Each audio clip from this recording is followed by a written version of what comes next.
Good morning from Panhandle Outdoors, America's only daily outdoor TV show. Your source for fishing, hunting, and information for folks who enjoy the great outdoors. Now sit back, relax. It's Panhandle Outdoors. Good morning, folks. Welcome to Panhandle Outdoors. I'm Winston Chester. Welcome to this Monday morning, last week of June here on Panhandle Outdoors, and also where you are. Got a special guest here in the studio, but first let's take care of our weather. Brought to us by Drew Pollard and his company up there in Southport. They're taking care of our needs and all Gulf Coast air conditioning, so we're proud of them and appreciate their sponsorship. Today's high is going to be 85, low 74. It's been about that same span all last week. Hopefully we don't get quite as much rain as we got last week, but we'll have to wait and see. These thunderstorms pop up and these little semi-fronts come through, so we'll just do the best we can. Our Monday moon forecast brought to us by Mountain Dew. On the Outdoors with Mountain Dew. Had a great full moon Thursday night. Couldn't see a lot of cloud around here on the coast, but it was a great, beautiful full moon in other parts of the Panhandle. So right now we're on a waning stage, starting last Friday morning. So this week sort of be going out on a full moon. Our tide chart brought to us by Kent Forest Lawn. We're looking at a strong tide today, high at 12:15 right here at noon, and low at 11:15 tonight. So you got an ideal situation. Fish are coming in the morning or going out in the afternoon. At noontime, it's going to be dead. All right, the water temperature is at 80, or right at 81 degrees, and our wind direction will be east-southeast at about 10 today. All right, let's take a break and come back with our guest.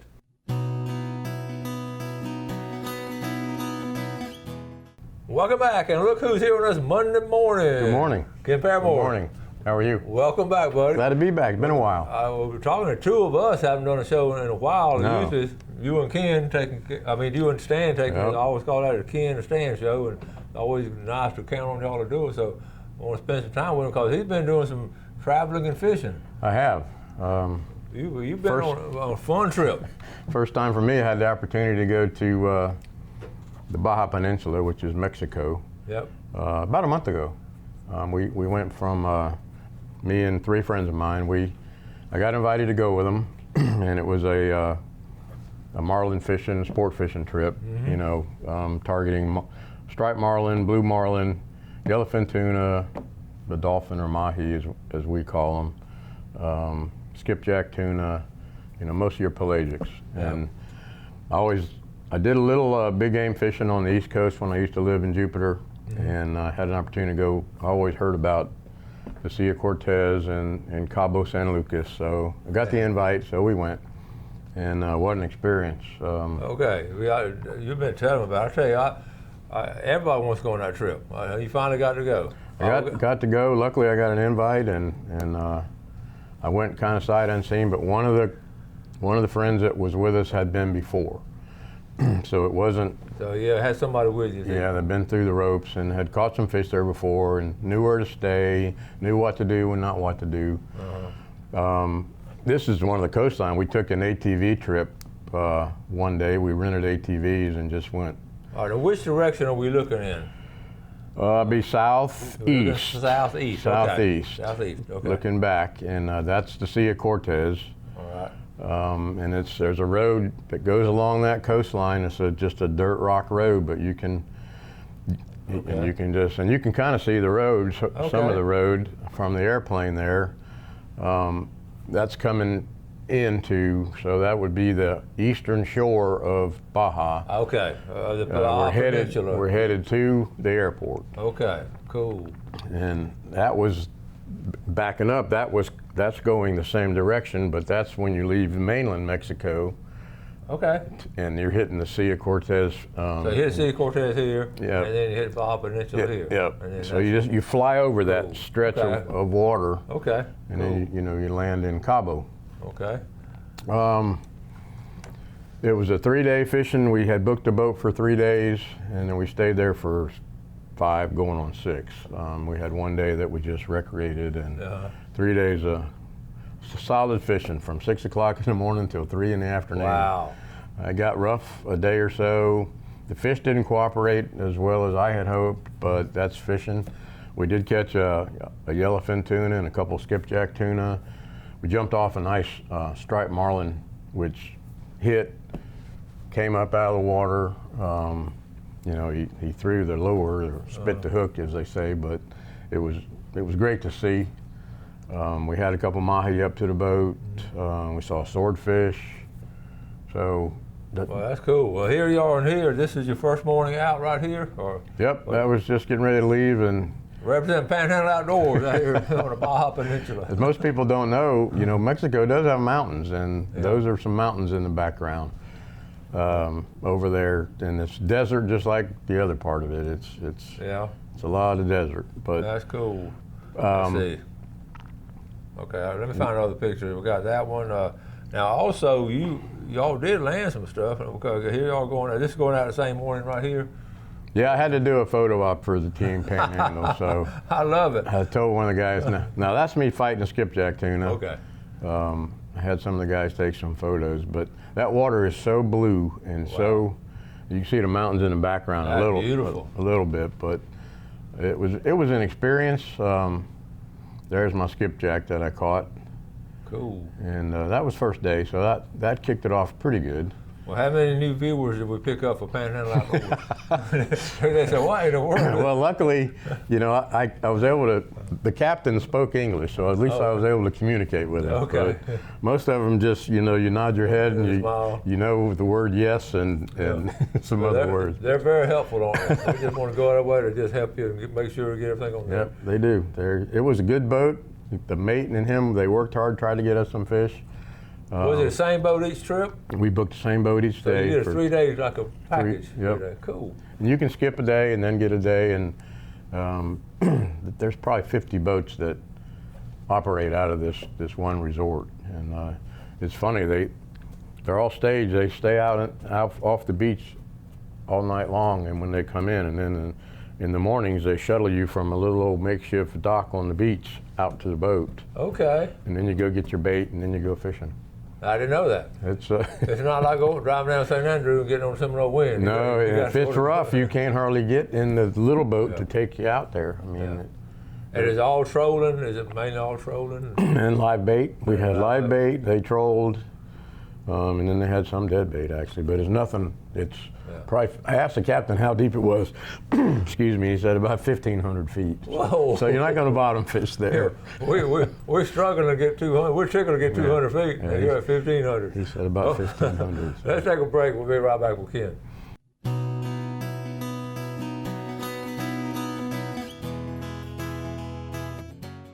All right, welcome back. Talking with Ken on his trip here. We got a few more things to talk about. Then we got turkey to talk about. We got a kayaking, bass fishing, and all that to talk about. But let's finish up on your trip to the Baja Peninsula. We have a couple other little things. Well, you know, it was so foreign that I've only been, other than our commissioned aircraft in the past, I've only flown like twice. So, and that was 20 years ago. Was the first one. So I haven't flown in 20 years. So all this stuff since 9/11 and all that you have to go through. And we flew out of Panama City, went to Houston, and then went over to Cabo. And of course then you get to Mexican immigration over there. You have to fill out these forms on the airplane, and you have to hand them to the immigration guy, and they ask you if you're bringing in this, that, and the other thing, and has anybody messed with your baggage, and then you get to the airport, and we had our luggage on the ground, and a lady comes up with a canine dog, and he goes around the luggage there, and I said, well, hope nobody's got nothing, because we're in trouble if we do. Of course we didn't, and they moved on, and you get through immigration. Then you got to find a way to the Los Barriles was and that's not the correct pronunciation, but that was the town north of Cabo. So you got to get your transportation there, and then it's about an hour drive. It was a 2-lane paved road, but it has one white center line, that's it. And of course you've got desert and ravines and all, and this guy is driving, 60 miles an hour on this thing, and the cars are really close together. And then I looked over, I was in the front seat of this van we were in, and the driver's texting. They do that too, huh? Or he's on the phone with whoever he's talking to, because you can't understand what they're saying, of course. And then But everything you were telling me, everything's all cash. They just want cash. If you go, they prefer American cash, and if you use American cash, they're going to give you change back in pesos. So if you bring a bunch of pesos home, you're out of luck. But if you use it, if you use it while you're there, but they love that American money and they love it in cash. Oh. And another interesting story when you leave. Now they tell you over there that the American government requires a COVID test before you can come home. So 72 hours before you leave, within 72 hours of leaving, you have to get a COVID test before they will let you leave. So we ask about that in the hotel. They say they can set it up. So they set it up for the 4 of us, and there was a doctor comes to the hotel, a Mexican doctor with his bag. And he runs the stick up on both nostrils to make your eyes water. And then they say, you'll have your results in an hour. So we waited a while, and I said, well, how are we going to get them? Well, your results will be at the front desk. So we go to the front desk, and sure enough, there's your envelope with your name on it. And inside it is a piece of paper. Let me guess, it was negative. I would imagine most people are negative. Yeah. Well, you have to have that piece of paper when you leave, and the first thing the lady at the Mexican immigration asks you before you board is she needs that form. So you don't want to lose that form between, the time you get your hands on it to the time you get back to the airport to leave. So you hand that form and they look at it, and of course it's negative. Okay, you can board. It's the dangest thing, but yet I'm thinking in the back of my mind, there's people right now crossing the Rio Grande, A couple 100,000. by the thousands, Yeah. and here I am. I've got my passport. I live here. I've got to go through all this rigmarole just to get home. Don't seem right, does it? Oh my gosh. So anyway. Anyway, glad you're back home, and you got some good memories and all. And Yeah. and you are gonna want to go back one day. I would like to go back. Don't know when, because there's other bucket list things, but this just happened, and I was lucky enough to get invited, so I took advantage of it. Good deal. That's how you do it. All right, now let's just jump from going to Cabo San Lucas. Let's go to back here in Panama City. We're going to have the turkey. Finally, last year with the pandemic, nobody had any kind of outdoor banquets, and it was sort of bad. But now we're back. Everything was shut down, as you know, and that would have been our sixth annual. So now we're having our 6th annual, but in the 7th year. Yeah, right. Here it is here. So we got the poster, and here we go. Bay County Longbeards, August is 13th from 6 to 10. And go and tell us about it. We're going to have live auctions, silent auctions again.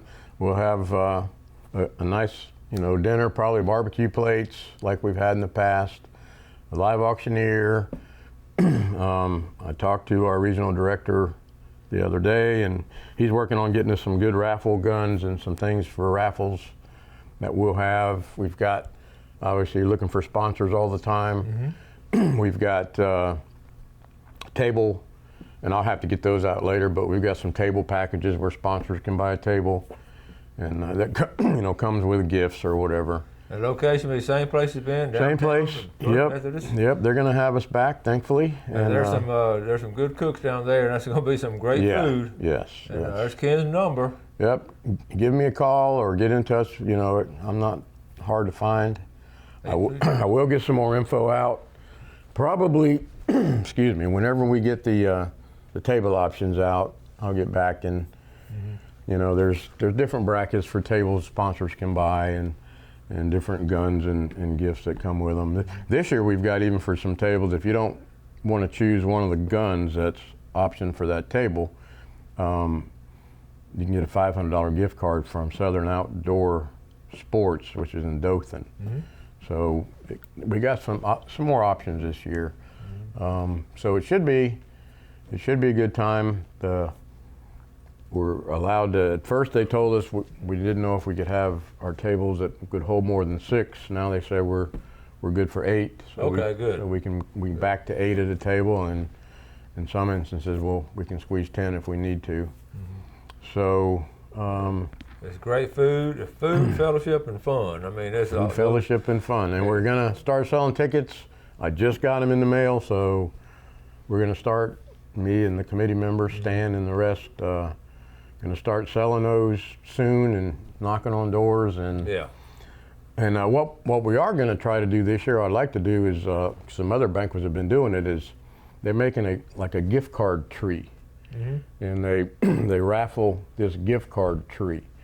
And what they've done in these other places was go to different vendors and get different gift cards. Okay, that's a good idea. And then they put them on a display, or what they call a gift card tree, and then people bid on it, or do a silent auction on it, or depending on how much it is and what it's, because you'll have a value of it once you. Right. So what we're going to be doing is going around to a lot of vendors here in town and seeing if we can get gift cards, and then make that a package. You know, we're also getting some shirts made. We're going to probably sell some shirts or have some shirt raffles with our, and it's the performance style shirts with our logos on them. That'll be something new this year. And so, you know, we kind of feel like we're starting over again. Yeah. Because we were, you know, we were on a 5-year roll and going really, really well, did really, really good, you know, for the first 5, and then we had to take a year off. And now I feel like we got to make all these new contacts, but I think it'll be okay. Something to look forward to. Yeah. Okay, let's take our final break and we'll be right back.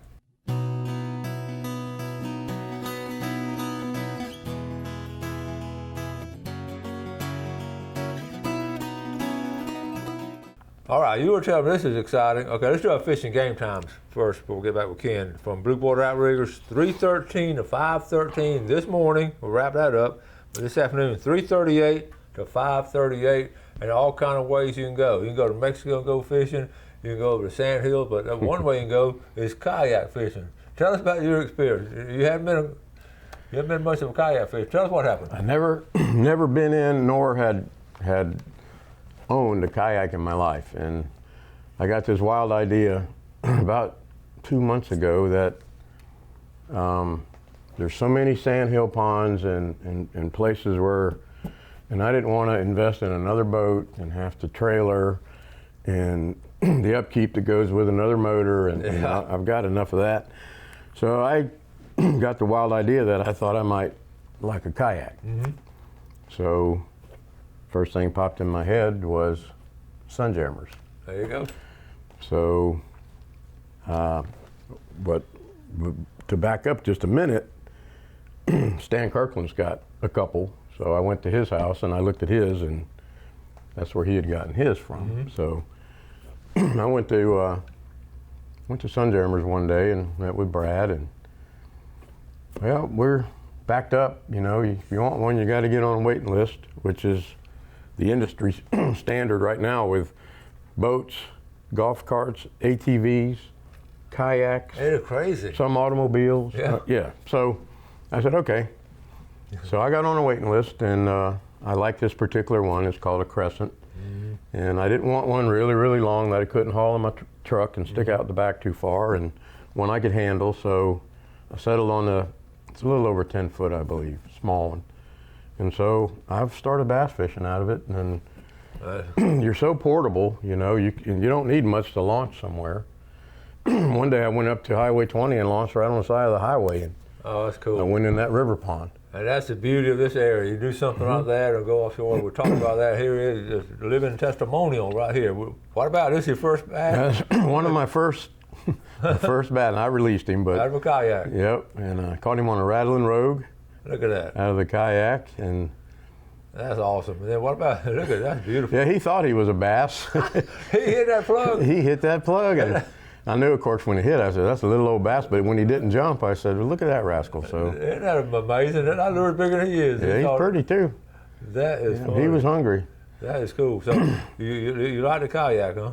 So far, so good, but what have I been, 3 or 4 times now? Yeah. So it hadn't been much, but. That's cool.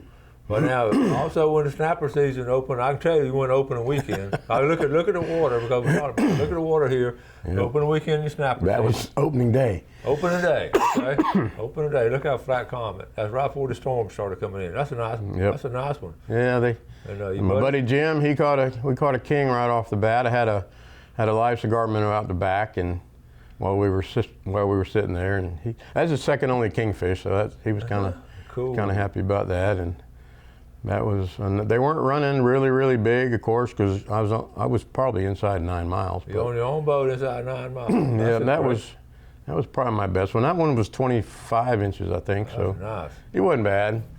Only been, it's been so rough. Yeah. It has been. We've been open. Well, July 4 will be open a month. That's right. And I bet you it has blown 2 weeks or been rough out of that, if not more. It's been a challenge. Now, you stop and reflect back on what we've just covered on this show. First of all, the dream trip out there in Mexico. We covered turkey hunting coming up pretty soon. And then we've covered kayak fishing up here in the Sandhill Ponds. And then we covered red snapper fishing. I mean, that's about 4 things we covered on Panhandle Outdoors. 3 of them you can do right here. There's a song, hunting and fishing and loving every day. Yeah, that is so true. They wrote that about the Panhandle. You can dang sure do it in the Panhandle. That's true. Well, what do you got coming up? Here we are. We're about to wrap up June. July's coming up. I want to do some more snapper fishing, of course, when it lays down. We got a banquet to start planning for. Yeah. Got to start selling tickets. And then we'll transition into the fall. I had a nice text message from one of the viewers up in Alpha. He had seen 3 hens with 3 different folks behind, 3 different groups. The other morning, I saw 2 hens in 2 different places that had a group of poults with them. Isn't that something? On the side of Scotts Ferry Road. Okay. So that's hopefully a good sign. it was a good hatch. Yeah. Now, out of those clutches and hatches, only about 2 ever make it. Isn't that amazing? That's just nature itself. Out of a dozen or so, 13 eggs, 2 might make it to adulthood. Wow, what a challenge. Okay, we got to wrap it up. Ken, I appreciate you coming on again. And, Anytime. Enjoyed being here. Next time we'll let you and Stan do a show or something. We will. We'll do it before the banquet. Jeff and I go fishing or something. We'll let y'all. Can y'all run the camera and run back and forth? You wouldn't want to see how it would turn out. Thank you, buddy. Thank you. Thank you all for being our viewers and all. We appreciate the viewership. Always do something good for your fellow man and enjoy a great outdoors in the Panhandle like Ken does. You have a great day and God bless. Thanks for watching America's only daily outdoor TV show, Panhandle Outdoors with Winston Chester, featuring hunting, fishing, and other activities and information to help you enjoy the great outdoors. Join us next time for Panhandle Outdoors.